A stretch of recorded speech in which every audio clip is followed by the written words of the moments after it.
activities at the military academy. The President praised the students' distinguished performance and high morale. He stressed that military academy students represent Egypt's future and are a support of the armed forces.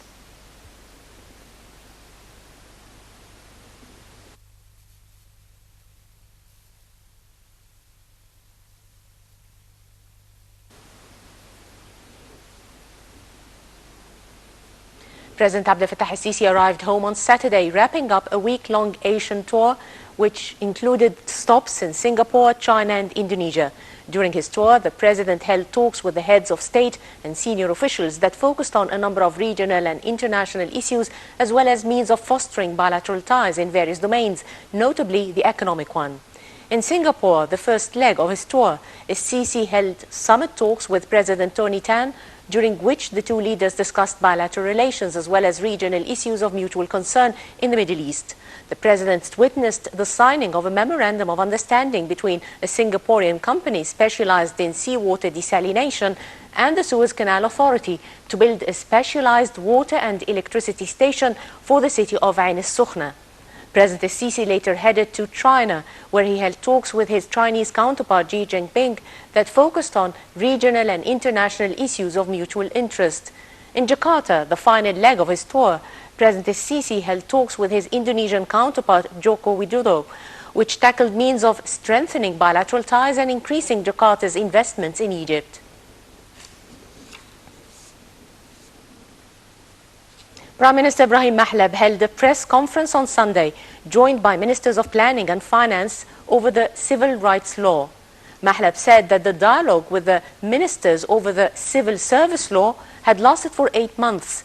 He said that there would be incentives for promotions of employees, adding that customs and taxes employees are Egypt's first defense line.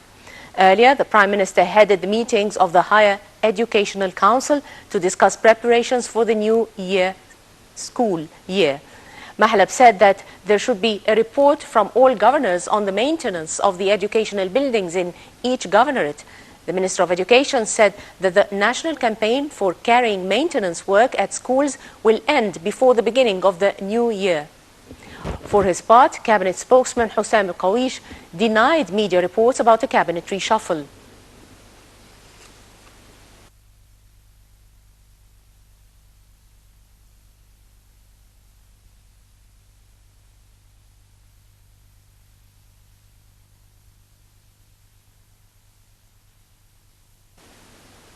The Interior Ministry announced the arrest of a terrorist cell affiliated to the Brotherhood organization in El Bahira Governorate in northern Egypt. The ministry said in a statement that 5 people were arrested as they were planning to attack a police ambush. It added that the cell was behind the attack on a bus belonging to El Bahira Security Directorate, which resulted in the killing of 3 policemen and the injury of 18 others.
And we resume Panorama News. The Syrian Foreign Ministry had sent 2 letters to United Nations chiefs which objected to standpoints taken by British officials and accused Britain and France of a colonialist agenda. The details. Syria's Foreign Ministry on Sunday condemned British interference in its affairs after a senior government minister signaled Britain was moving closer to military action in the war-torn country. Syria's state news agency said the Foreign Ministry had sent 2 letters to United Nations chiefs which objected to brazen standpoints taken by British officials and accused Britain and France of a colonialist agenda. On Saturday, Finance Minister George Osborne said Britain and Europe had to find a way to tackle the conflict in Syria, which has fueled Europe's biggest refugee crisis since World War II, and described the government of President Bashar al-Assad as evil. For his part, British Prime Minister David Cameron wanted to hold a vote in Parliament in early October to pave the way for airstrikes against IS in Syria, joining an international coalition led by the United States, which has been carrying out such strikes for the past year. However, Osborne said on Sunday that the government would not call such a vote unless it could guarantee opposition support. 2 years ago, Cameron suffered a humiliating defeat in Parliament over the same issue. Paris was also considering airstrikes in Syria against IS. Syria's 4-year-old civil war has killed an estimated 250,000 people and driven 11 million from their homes.